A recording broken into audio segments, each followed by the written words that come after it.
আসসালামু আলাইকুম। আমরা এখন ঢাকা বিশ্ববিদ্যালয়ে 2023-24 সালে ম্যাথ থেকে আসা রিটেন পার্টটা সলভ করব। তো তোমরা সবাই জানো যে ঢাকা বিশ্ববিদ্যালয়ে ম্যাথে টোটাল 25 মার্ক থাকে, যেখানে 15টা থাকে এমসিকিউ 15 মার্ক এবং 10 মার্ক হচ্ছে রিটেন। তো 4টা ম্যাথ থাকে, প্রত্যেকটাতে হচ্ছে 2.5 করে, সর্বমোট 10 নম্বর। তো চলো আমরা ম্যাথগুলো সলভ করে ফেলি। তো দেখো প্রথম প্রশ্ন কি বলছে, x square plus x plus 1 is equal two 0 সমীকরণের মূলদ্বয়ের অনুপাত x square minus 2x plus 9 is equal two 0 সমীকরণের মূলদ্বয়ের অনুপাতের সমান হলে কে এর মানটা বের করতে বলছে। তো চলো আমরা ম্যাথটা সলভ করি। এই যে প্রথমে যে দ্বিঘাত সমীকরণ আছে, সেই দ্বিঘাত সমীকরণের মূল বললাম হচ্ছে আমরা আলফা আর বিটা। তো দেখো তাহলে আমি এখান থেকে কি লিখতে পারি, আলফা প্লাস বিটা মানে আমরা কি জানি, মাইনাস বি বাই এ, মানে হচ্ছে মাইনাস কে ডিভাইডেড বাই 1, তো হবে কে। তারপরে আলফা বিটা মূলদ্বয়ের গুণফল আমরা কি জানি, C divided by A, 1 divided by 1, তার মানে কত আসতেছে 1। আচ্ছা, আমাদের যে দ্বিতীয় দ্বিঘাত সমীকরণটা আছে, সেই দ্বিঘাত সমীকরণের মূল বললাম হচ্ছে আমরা গামা আর হচ্ছে ডেল্টা। তো আমরা সেখান থেকে কি লিখতে পারি, gamma plus delta is equal to minus B by A, তাহলে আমাদের কি আসতেছে minus minus plus 2 divided by 1 মানে হচ্ছে 2, এবং gamma delta is equal to 9 divided by 1 মানে হচ্ছে 9। তো দেখো আমি কিন্তু ম্যাথ থেকে এই ইনফরমেশন গুলা বের করে ফেললাম। তো দেখো প্রশ্নে কি বলছে, প্রশ্নে বলছে যে এই সমীকরণের মূলদ্বয়ের অনুপাত এই সমীকরণের মূলদ্বয়ের অনুপাতের সমান হলে, অর্থাৎ প্রথম যে দ্বিঘাত সমীকরণ আছে তার মূলদ্বয়ের অনুপাত কি, আলফা ইস টু বিটা। দ্বিতীয় যে দ্বিঘাত সমীকরণ আছে তার মূলদ্বয়ের অনুপাত কি, গামা ইস টু ডেল্টা। তো এই দুইটা অনুপাত কিন্তু তোমাকে কি বলে দিছে, সমান বলে দিছে, এই কারণে আমরা সমান লিখলাম। তো দেখো এখান থেকে আমরা কি লিখতে পারি, alpha by beta is equal to gamma divided by delta.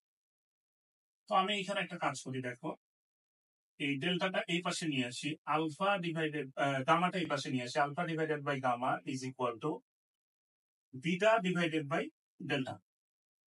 এখন দুইটা অনুপাত যদি সমান হয় তাহলে কিন্তু আমরা এই বিষয়টা লিখতে পারি, সবাই জানো যে এইখানে আমি লিখে দিই, দেখো alpha plus beta divided by gamma plus delta, মানে উপরের গুলো যোগ করলাম আর নিচের গুলো যোগ করলাম।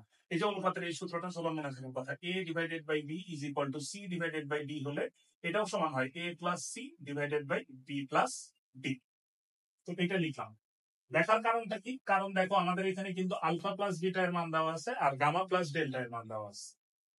এখন একটু খেয়াল করো, এইখান থেকে আলফা ডিভাইডেড বাই গামা, তাহলে আমি কি লিখতে পারি, alpha plus beta divided by gamma plus delta. এখন আমরা বর্গ করে দেই, কেন বর্গ করতেছি একটু পরে বুঝতে পারবা। Alpha divided by gamma whole square, alpha plus beta whole square divided by gamma plus delta whole square.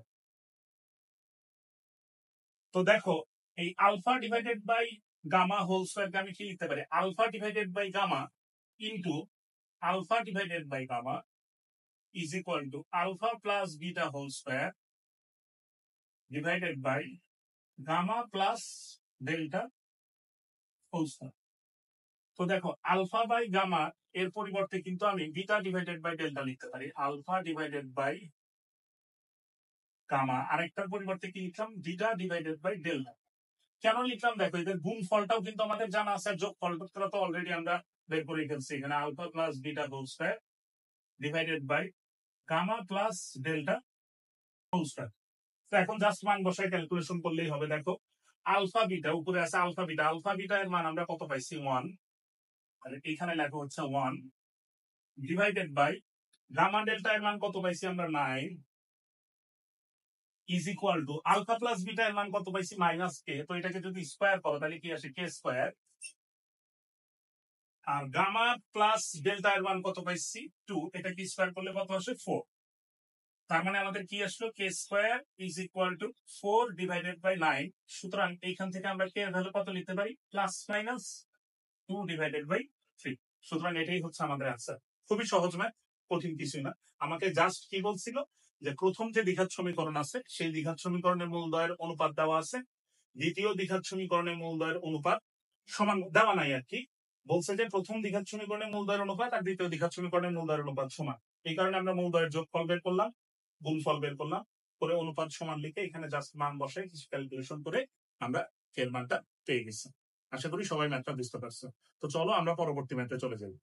-1, 2 বিন্দু দিয়ে যায় এবং 3x - y + 7 = 0 রেখার সাথে 45 ডিগ্রি কোণ উৎপন্ন করে এমন সরলরেখার সমীকরণ নির্ণয় করো। তো তোমাকে এখানে এমন একটা সরলরেখার সমীকরণ বের করতে বলছে যেই সরলরেখাটা এই সরলরেখার সাথে 45 ডিগ্রি কোণ উৎপন্ন করে এবং একটা বিন্দু দিয়ে যায়। তো আমরা কিন্তু সবাই জানি যে এক বিন্দুগামী সরলরেখার সমীকরণ কি। দেখো আমি যদি এখানে বলি যে -1, 2 বিন্দুগামী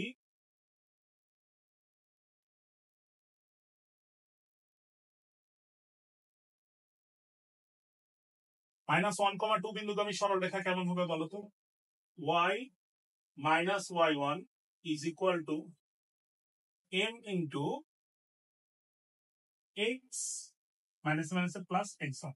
তো দেখো এখন যদি তুমি এখান থেকে জাস্ট ঢালের মানটা বের করতে পারো তাহলে কিন্তু আমাদের কাজ শেষ। তো ঢালের মান বের করার জন্য তোমাকে বলে দিছে যে এই সরলরেখা এবং এই সরলরেখার মধ্যবর্তী কোণ বলে দিছে যে কত ডিগ্রি, 45 ডিগ্রি।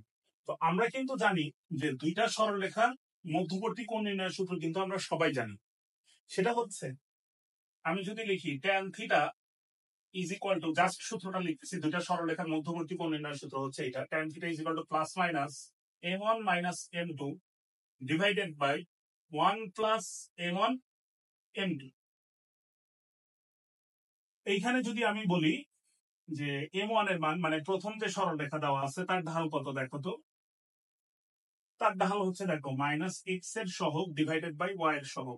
-x এর সহগ কত 3, y এর সহগ কত 1, 3 ডিভাইডেড বাই 1 মানে হচ্ছে 3, -1 প্লাস হয়ে যাচ্ছে। আর m2 মানে বললাম হচ্ছে আমরা m। তো চলো আমরা সূত্রের মানটা বসাই দিই। দেখো তাহলে আমাদের থিটা মানে কত দেওয়া আছে, 45 ডিগ্রি মধ্যবর্তী কোণ। তাহলে আমরা এখানে কি লিখতে পারি, tan 45 = +- 3 - m divided by 1 + 3m এরকম আসবে। আচ্ছা এখন দেখো tan 45 ডিগ্রির মান আমরা কত জানি, 1 = +- 3 - m ডিভাইডেড বাই 1 + 3m। আমরা এই সাইডে মুছে দিচ্ছি। দেখো এখান থেকে আমরা কি লিখতে পারি, ওই সাইডে আমরা লিখি 1 + 3m = +- 3 - m এরকম লিখতে পারি। তার মানে একবার প্লাস নিলে একটা ঢাল পাবো, মাইনাস নিলে একটা ঢাল পাবো। তো দেখো আমরা যদি প্লাস নিয়ে চিন্তা করি, কি হয়, 1 + 3m = 3 - m। তাহলে এই সাইডে আসলে কত হলো, 4m = 2। সুতরাং এখান থেকে m এর মান কত আসতেছে আমাদের, m এর মান আসতেছে হচ্ছে হাফ। আর যদি আমরা মাইনাস নিয়ে চিন্তা করি, সাইডে আমরা মাইনাস নিয়ে একটু চিন্তা করি, দেখো মাইনাস নিয়ে যদি চিন্তা করি তাহলে কি আসে, 1 + 3m = মাইনাস যেহেতু নিচ্ছি তাহলে -3 + m। এইখান থেকে আমাদের ঢালটা কত আসতেছে, 1 + 3m -3 + m। তো এটা যদি এই পাশে নিয়ে আসো তাহলে কত হয়, 2m, 3m - m 2m। আর ওই পাশে নিয়ে গেলে কত আসতেছে আমাদের, -4। সুতরাং এইখান থেকে আমাদের m এর মানটা কত আসলো, দেখো m এর মানটা আসতেছে হচ্ছে -2। তো তুমি দুইটা ঢালের জন্য দুইটা সরলরেখার ইকুয়েশন পাবা। তো প্রথমে যদি তুমি m এর মান হাফ বসাও এখানে তাহলে দেখো কি আসে, y - 2 = half into x + 1। তো এটাকে যদি একটু সাজায় রাখো, 2y - 4 = x + 1। এটা যদি ওই পাশে নিয়ে যাও, x - 2y + 5 = 0। এটা তাহলে একটা ইকুয়েশন। আর আরেকটা যদি তুমি -2 বসাও তাহলে কি হয়, y - 2 = -2 বসাচ্ছ, -2x - 2। তাহলে আমরা এই পাশে নিয়ে এই একটু দ্রুত কাটাকাটি, তাহলে আমাদের কি আসলো, y + 2x = 0। তার মানে এটাই হচ্ছে আমাদের সেই দুটা সরলরেখার সমীকরণ। কেন দুইটা সরলরেখা আসলো? এটা খুবই সিম্পল। দেখো এখানে যদি আমি জাস্ট চিত্রটা যেটা আমরা মুছে দিচ্ছি, যে আমাকে বলছে যে এই যে সরলরেখাটা দেওয়া আছে 3x minus y plus 7 is equal to 0, এই সরলরেখার সাথে 45 ডিগ্রি কোণ উৎপন্ন করে এবং একটা বিন্দু দিয়ে যায়। দেখো -1,2 বিন্দু দিয়ে যায়, তো এটাও 45 ডিগ্রি হতে পারে, আবার কি এটাও এই দিক দিয়েও যেতে পারে, 45 ডিগ্রি হতে পারে। বোঝা গেছে? এই কারণে আমরা কয়টা সরলরেখার সমীকরণ পেলাম? দুইটা সরলরেখার সমীকরণ পেলাম। আশা করি সবাই বুঝতে পারছো। তো এটাই আমাদের অ্যান্সার। ট্রিকোনোমেট্রির একটা ম্যাথ। দেখো কি বলছে, থিটা এর জন্য সমাধান করো। যেখানে একটা সমীকরণ দেওয়া আছে এবং থিটা এর সীমা বলে দিছে যে থিটা তুমি এখানে সেই মানগুলোই নিতে পারবা যেগুলো হচ্ছে 0 থেকে বড় এবং 2π থেকে ছোট। তো চলো আমরা ম্যাথটা সলভ করে দেখি। আমাদের কি দেওয়া আছে? 3 sec to the power 4 theta plus 8 is equal to 10 sec square theta। এটা যদি আমরা এই পাশে নিয়ে আসি, 3 sec to the power 4 theta minus 10 sec square theta plus 8 is equal to 0। তো দেখো এখানে কিন্তু মিডল টার্ম হয় 3 8 24, 4 6 24। তাহলে আমরা মিডল টার্ম করলে কি হয়? দেখ 3 sec to the power 4 theta minus 6 sec square theta minus 4 sec square theta plus 8 is equal to 0। 3 sec square theta যদি আমরা কমন নেই তাহলে এখানে কি আসতেছে? sec square theta minus 2, আর এখানে যদি আমরা -4 কমন নেই তাহলে এখানে কি আসতেছে? sec square theta minus 2 is equal to 0। তো sec square theta minus 2 into 3 sec square theta minus 4 is equal to 0। তো দেখো আমরা কিন্তু এখানে sec square theta দুটা মান পাচ্ছি। একটা হচ্ছে sec square theta is equal to 2, আর আরেকটা হচ্ছে sec square theta is equal to 4 divided by 3। তো sec square theta যদি 2 হয় তাহলে cos square theta মানে কত হবে? cos square theta মানে হবে হচ্ছে হাফ, আর sec square theta যদি 4/3 হয় তাহলে cos square theta কত হবে? 3 divided by 4। তো শুধু cos theta এর মান কত আসতেছে? cos theta is equal to plus minus 1 divided by √2, আর এখান থেকে আসতেছে হচ্ছে cos theta is equal to plus minus √3 divided by b। ক্যালকুলেশনটা একটু বড় হবে কিন্তু কঠিন কিছুই না। দেখো আমরা যদি বলি যে cos theta cos কত ডিগ্রির মান 1/√2, তাহলে আমরা লিখতে পারি এখানে cos pi divided by 4 plus minus আছে সামনে একটা, আর এখানে কি লিখতে পারি? cos theta is equal to plus minus cos 30 degree মান হচ্ছে √3/2, তার মানে হবে pi divided by 6। তো দেখো এখানে আসলে আমরা অনেকগুলো সমাধান পাবো। আমরা যদি এইটার ক্ষেত্রে প্লাস নিয়ে চিন্তা করি তাহলে কি আসতেছে? cos theta is equal to cos pi divided by 4। তো দেখো cos theta is equal to cos alpha হলে থিটা মানে আমরা কি জানি? থিটা মানে জানি হচ্ছে 2n pi plus minus alpha. Alpha কত এখানে? pi divided by 4। আবার যদি মাইনাস নাও তুমি, cos theta is equal to minus cos pi by 4। তো মাইনাস cos pi by 4 কে তুমি চাইলে কি লিখতে পারো? cos 180 ডিগ্রি মাইনাস থিটা, এটা মানে কিন্তু মাইনাস cos থিটা। তো দেখো cos theta is equal to cos alpha হলে, আচ্ছা এখানে তাহলে আমরা একটু ক্যালকুলেশন করি। 4 pi minus pi, তার মানে এখানে আসতেছে cos 3 pi divided by 4।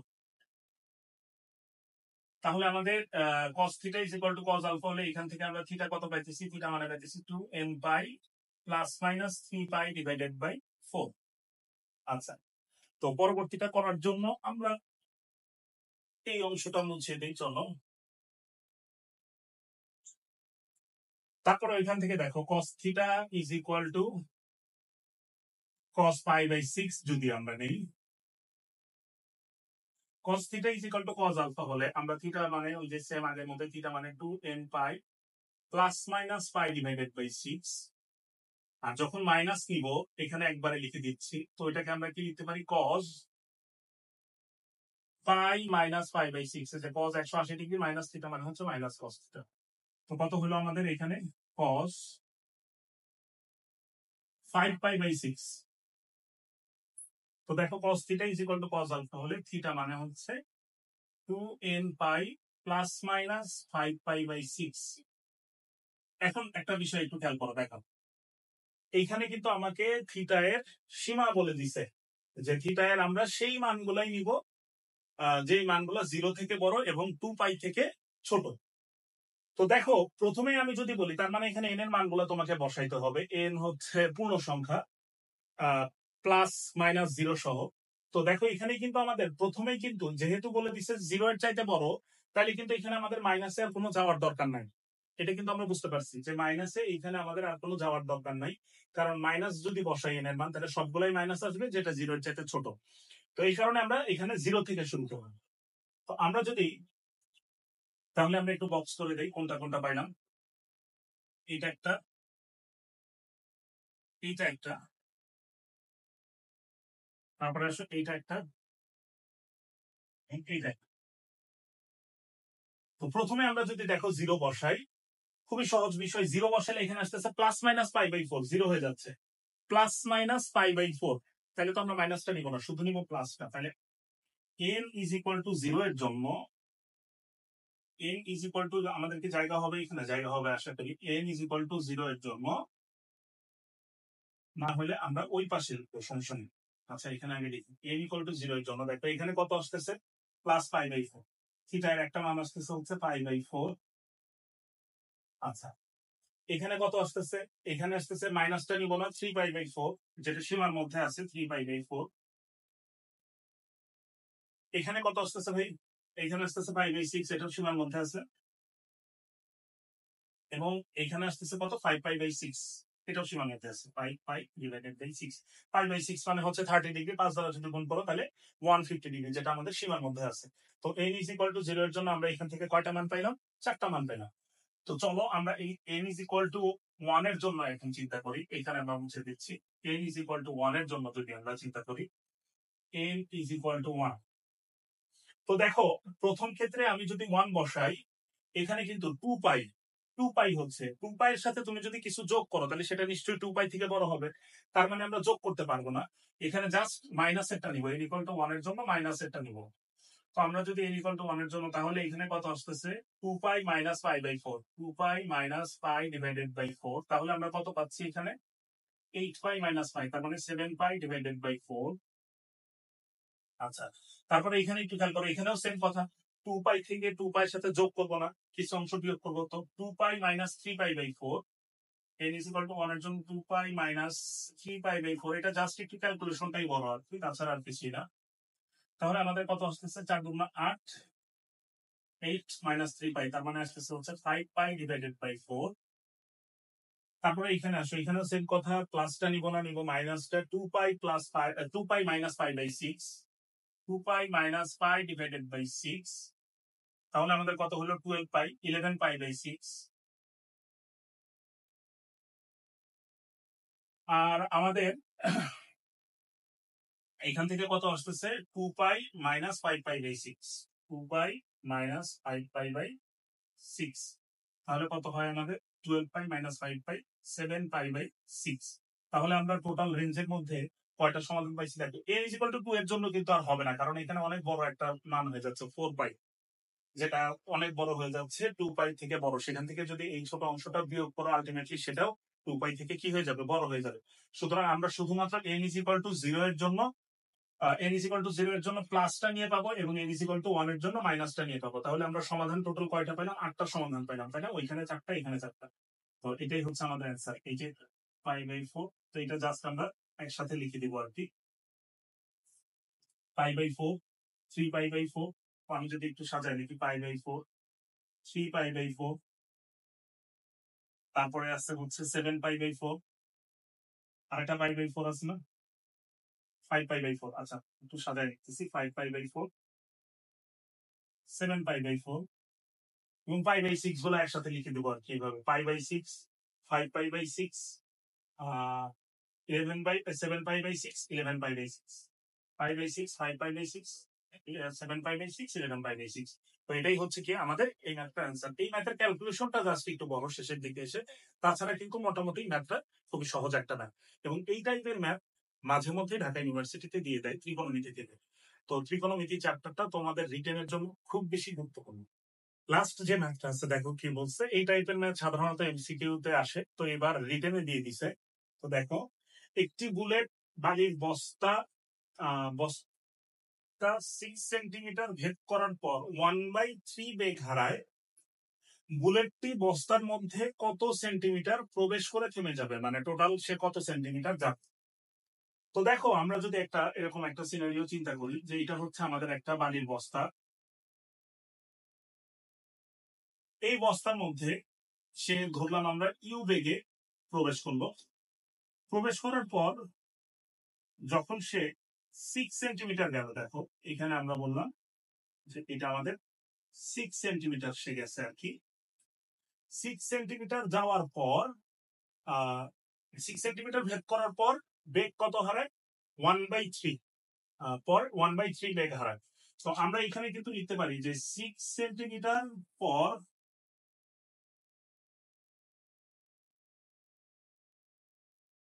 বুলেটের বেগ তাহলে কত হবে? 6 সেন্টিমিটার পর বুলেটের বেগ হবে, আগের বেগ কত ছিল? ইউ, সে বেগ হারাইছে কত?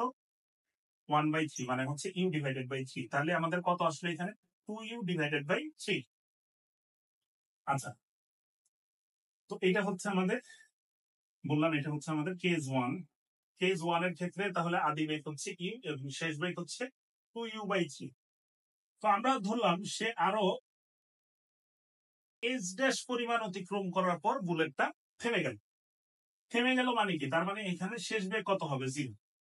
কেন থেমে গেছে? কারণ বস্তার ভিতরে বালিটা তাকে একটা উল্টা দিকে ফোর্স দিচ্ছে। সেই ফোর্সটা আসলে এইদিকে কাজ করতেছে, সেটাকে আমরা বললাম হচ্ছে মন্দন। এফ এফ মন্দনের কারণে সে এসে এখানে থেমে গেল, অর্থাৎ তার শেষ বেগটা কত হলো? 0। তো দেখো, এটা হচ্ছে আমাদের, আমরা বললাম এটা আমাদের কেস 1, এটা হচ্ছে আমাদের কেস 2। আমরা যদি বলি কেস 1 এর ক্ষেত্রে,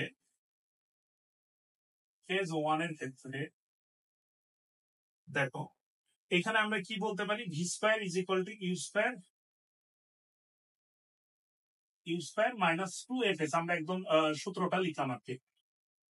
আচ্ছা, মাইনাস কেন দিলাম? কারণ এটা বন্ধ। আচ্ছা দেখো, তো এখানে ভি কত? শেষ বেগটা কিন্তু আমাদের 2u ডিভাইডেড বাই 3, তার মানে আমরা লিখবো আসলে 4u divided by, sorry 2u divided by 3 whole square is equal to U square minus 2 into F into S, কত? সে 6 সেন্টিমিটার গেছে। আচ্ছা, তো এখানে আমাদের কত আসতেছে? 4u স্কয়ার ডিভাইডেড বাই 9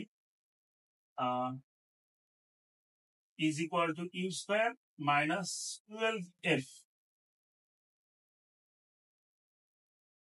তো এখানে যদি আমরা একটু ক্যালকুলেশন করি, দেখো 12f এই পাশে নিয়ে আসলাম, u square minus 4u square divided by 9, তাহলে আমাদের কত আসতেছে?